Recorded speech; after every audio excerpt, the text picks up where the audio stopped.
Welcome back to my YouTube channel political Atlas.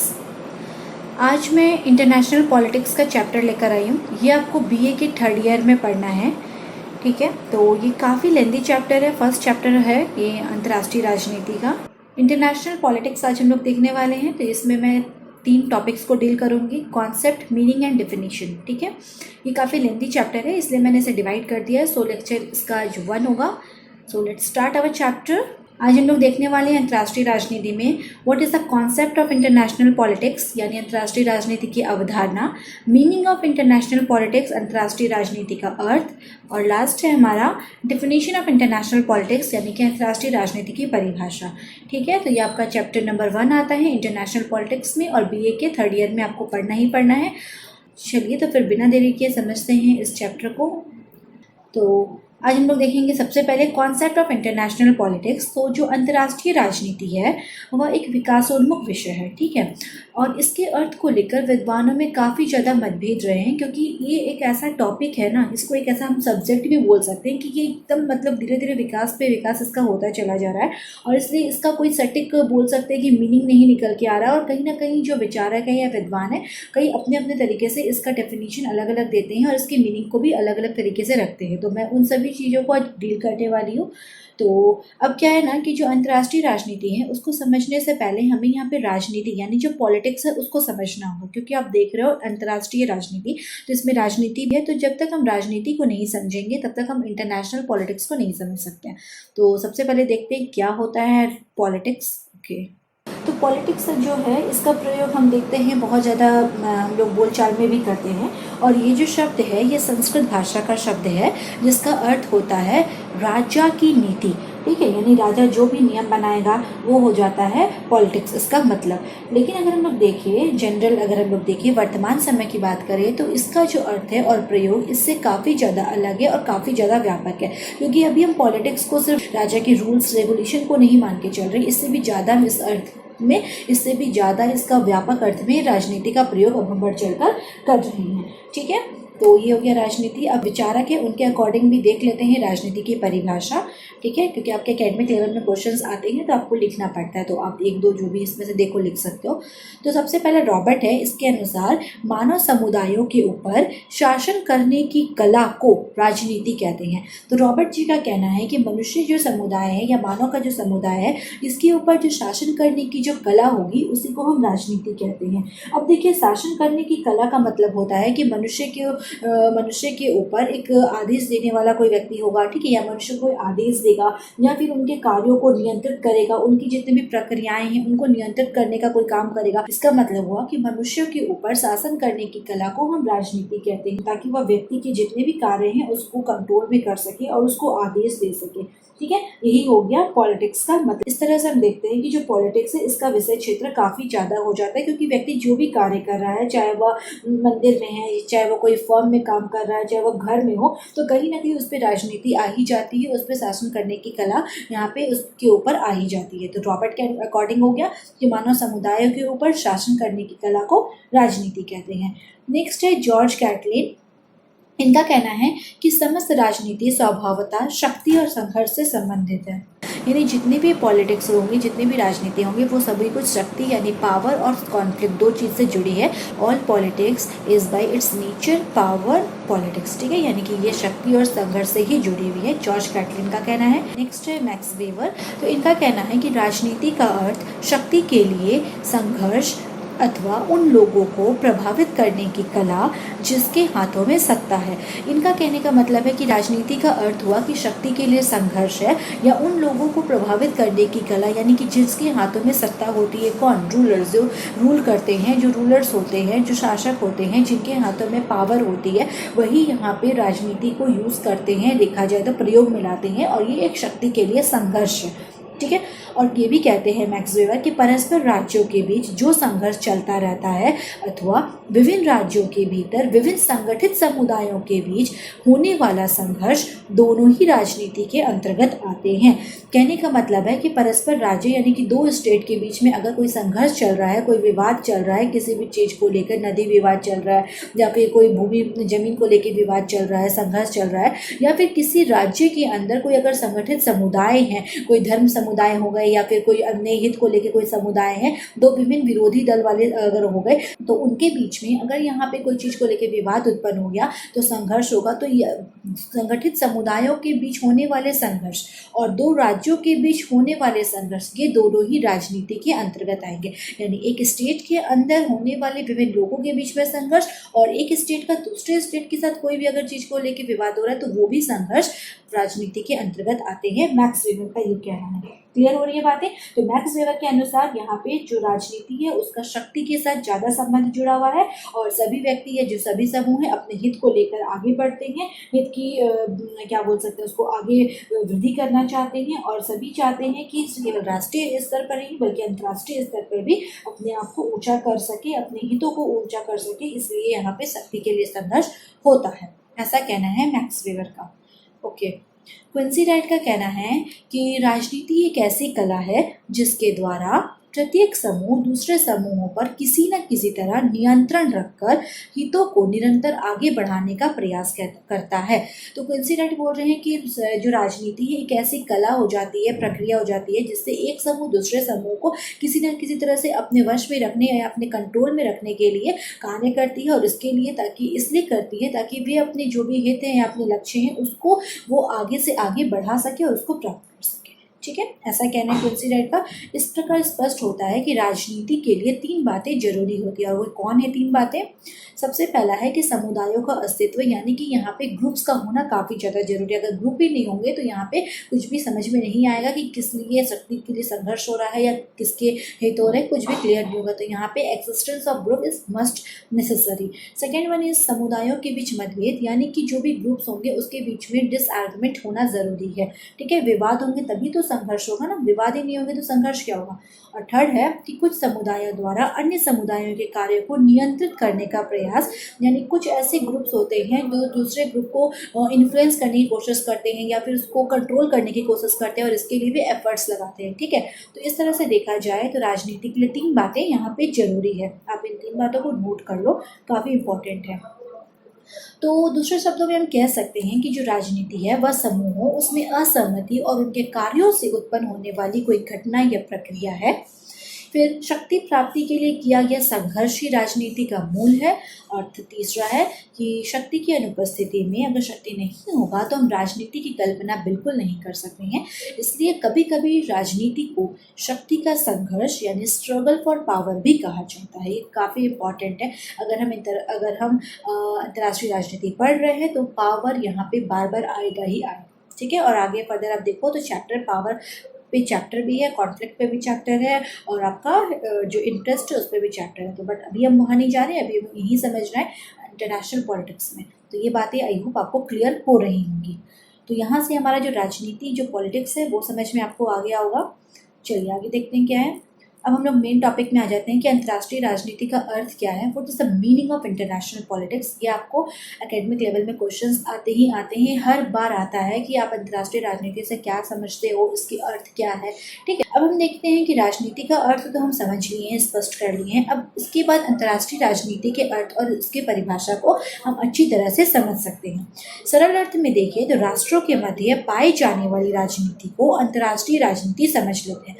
ठीक है, हम क्या करते हैं कि जो भी राष्ट्र है, दो कंट्री है, तीन कंट्री, उसके बीच में जो नॉर्मल सी जो पॉलिटिक्स हो रही है उसे ही हम इंटरनेशनल पॉलिटिक्स समझ लेते हैं। ठीक है, बट ऐसा नहीं है। एक्चुअल में क्या होता है कि अंतर्राष्ट्रीय राजनीति में कुछ राष्ट्र और समूह होते हैं जिनकी अपनी आवश्यकताएं, अपनी इच्छाएं, अपनी अभिलाषाएं होती हैं, जिसे हम राष्ट्रहित कहते हैं। जैसे अब इंडिया अगर है या पाकिस्तान है तो हर एक कंट्री का, हर एक ग्रुप का अपना अपना कुछ ना कुछ यहाँ पे उनका इंटरेस्ट होता है, अपनी इच्छाएं होती है कि हम अपने कंट्री में ये करें वो करें। तो हर कंट्री का अपना अपना इच्छा आवश्यकता होता है जिसे हम राष्ट्रहित या नेशनल इंटरेस्ट कह सकते हैं। ठीक है, तो और सभी राष्ट्र क्या करते हैं, अपने इस इंटरेस्ट को, अपने इस नेशनल इंटरेस्ट को बढ़ाने का प्रयास करते हैं।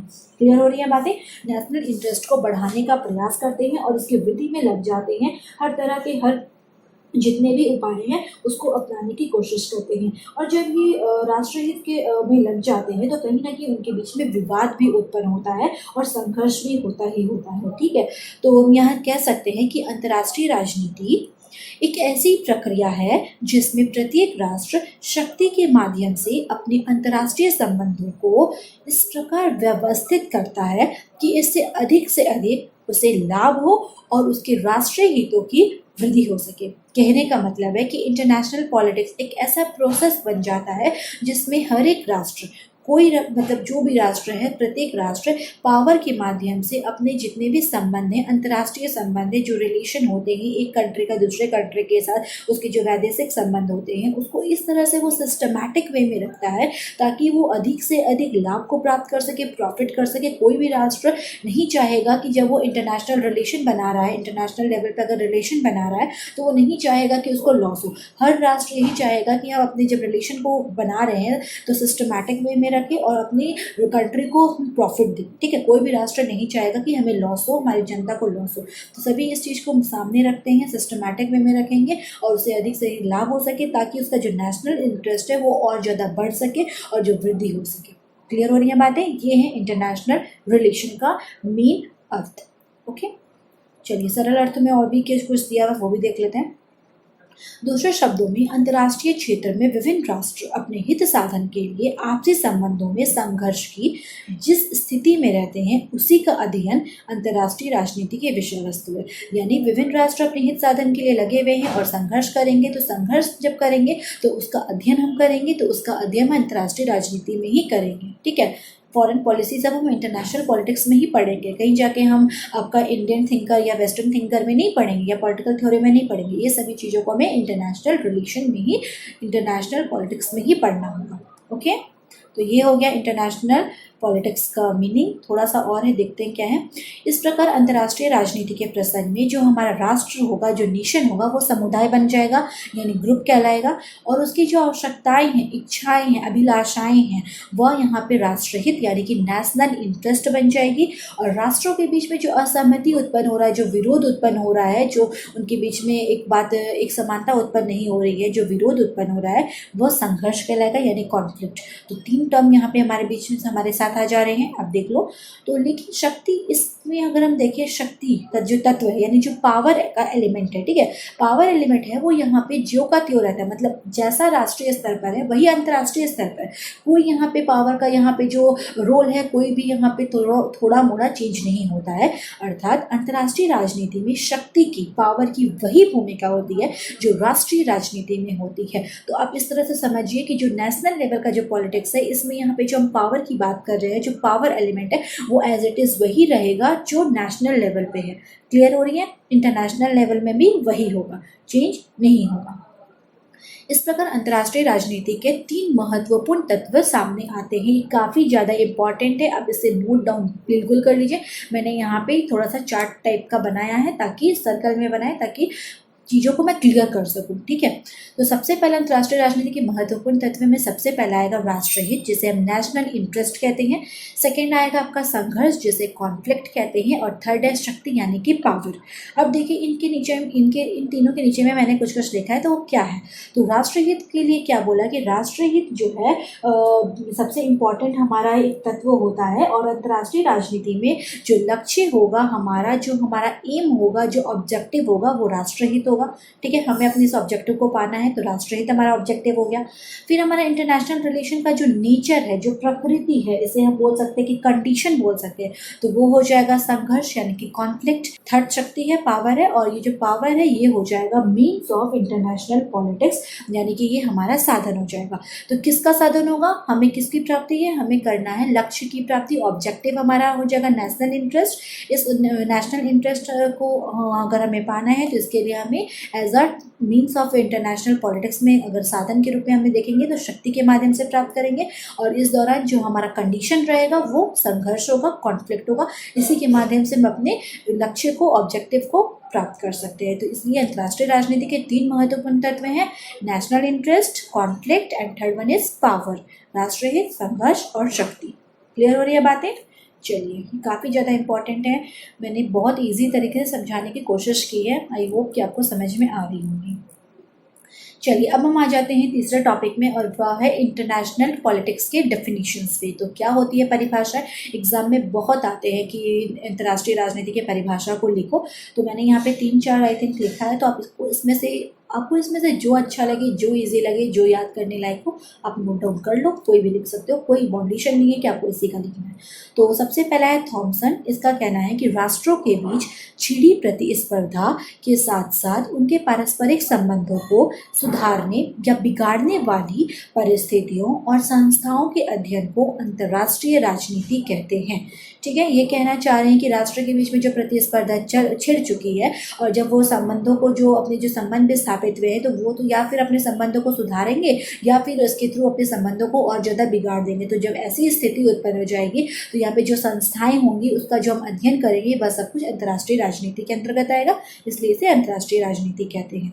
ठीक है, फेलिक्स का कहना है, फेलिक्स ग्रास का कहना है कि अंतर्राष्ट्रीय राजनीति का अध्ययन वास्तव में विदेश नीतियों के अध्ययन के अतिरिक्त और कुछ भी नहीं है। तो ये सबसे इजी है आपका डेफिनेशन याद करने के लिए, कि इंटरनेशनल पॉलिटिक्स का जो हम स्टडी कर रहे हैं वो वास्तव में फॉरेन पॉलिसी का स्टडी करने के अलावा और कुछ भी नहीं है। ठीक है, क्योंकि इंटरनेशनल पॉलिटिक्स में हम ज़्यादातर फॉरेन पॉलिसीज़ की ही बात करते हैं। क्लियर हो रही है बातें?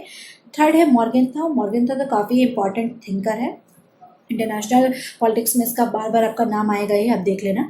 तो मॉर्गेनथाउ का कहना है कि अंतर्राष्ट्रीय राजनीति राष्ट्रों के बीच निरंतर होने वाली शक्ति संघर्ष के अतिरिक्त कुछ भी नहीं है। तो मॉर्गेनथाउ ने सीधे सीधे शक्ति संघर्ष की बात की है, पावर कॉन्फ्लिक्ट की बात की है, और बोला कि अंतर्राष्ट्रीय राजनीति में राष्ट्रों के बीच हमेशा शक्ति के लिए संघर्ष होता ही रहेगा और उसके अलावा कुछ भी नहीं है, क्योंकि सभी राष्ट्र चाहेंगे कि अपने हित को पूरा करें, और हित को पूरा करने के लिए लोगों के बीच में, राष्ट्रों के बीच में विवाद उत्पन्न होंगे, संघर्ष होंगे, और इसको प्राप्ति हम कर सकते हैं शक्ति के माध्यम से। क्लियर हो रही है बातें? जो राष्ट्र शक्तिशाली होगा, जो राष्ट्र पावरफुल होगा, वो संघर्ष करेगा, और संघर्ष करने के दौरान जीत जाएगा, उसकी विजय हो जाएगी और अपने हित को और ज़्यादा बढ़ा सकता है। तो मॉर्गेनथाउ का कहना है कि इंटरनेशनल पॉलिटिक्स क्या है, वो शक्ति के लिए संघर्ष है, इसके अलावा और कुछ भी नहीं है। ये भी आपको याद करने में आसानी होगा। और नेक्स्ट है पामर और पम्पकिंस का। इसका कहना है कि अंतर्राष्ट्रीय राजनीति का अध्ययन राज्य प्रणाली के साथ अनिवार्य रूप से जुड़ा है, यानी जो स्टेट पॉलिसी होती है, यानी जो स्टेट सिस्टम होता है, उसके साथ जुड़ा है हमारा इंटरनेशनल पॉलिटिक्स। क्लियर हो रही है बातें? स्टेट पॉलिटिक्स समझ रहे हो, स्टेट सिस्टम समझ रहे हो, यानी एक राष्ट्र के अंदर जो राष्ट्रीय राजनीति के अंतर्गत जो राज्य प्रणाली होती है, उसी की बात होती है। तो जब आप अपने देश की राजनीति को समझ लोगे, तो आप अंतर्राष्ट्रीय राजनीति को भी अच्छी तरह से समझ लोगे।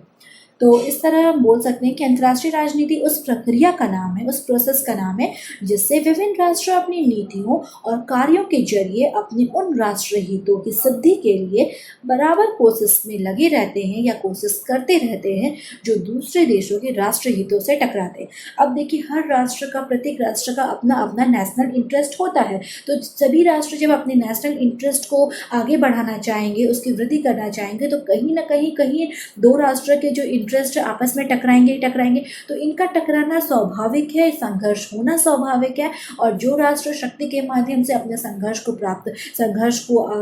करते करते आगे बढ़ेगा, अपने हित को प्राप्त करेगा, वही अंतर्राष्ट्रीय राजनीति में आगे बढ़ जाएगा। तो इन सभी चीज़ों को हम इंटरनेशनल पॉलिटिक्स में पढ़ते हैं। तो इस तरह से ये इन सभी चीज़ों का एक प्रोसेस हो गया, इनका अध्ययन हम इंटरनेशनल पॉलिटिक्स में करते हैं। ओके, तो ये हो गया इंटरनेशनल पॉलिटिक्स के डेफिनेशन। समथिंग यहाँ पे कुछ मैं दी हूँ, आप इसको जो भी अच्छा लगे यहाँ पे नोट डाउन कर लो। मैं इसलिए इस तरह से लिख रही हूँ ताकि आपको हेल्प मिल सके आपके एकेडमिक लेवल में। तो चलिए अपने लेक्चर के एंड में आ जाते हैं। तो अगर आपको मेरा लेक्चर अच्छा लगा हो तो प्लीज़ मेरे वीडियो को लाइक करिए, अपने फ्रेंड्स के साथ शेयर करें, और मेरे चैनल को सब्सक्राइब नहीं करे हो तो सब्सक्राइब कर लो। आपको काफ़ी ज़्यादा मैं बहुत ही अच्छी तरह से वीडियोस बना रही हूँ, ताकि कहीं भी आपको कोई अगर दिक्कत हो तो आप मेरे वीडियोस को देख के समझ सकते हो, नोट्स भी रेडी कर सकते हो। इसका लेक्चर 1 तो आज कंप्लीट हो गया। लेक्चर 2 मैं लाऊंगी, जिसमें इंटरनेशनल पॉलिटिक्स का स्कोप होगा, क्षेत्र होगा, विषय वस्तु रहेंगे, उसकी विशेषताएं रहेंगी। तो आज के लिए इतना ही। So thank you very much.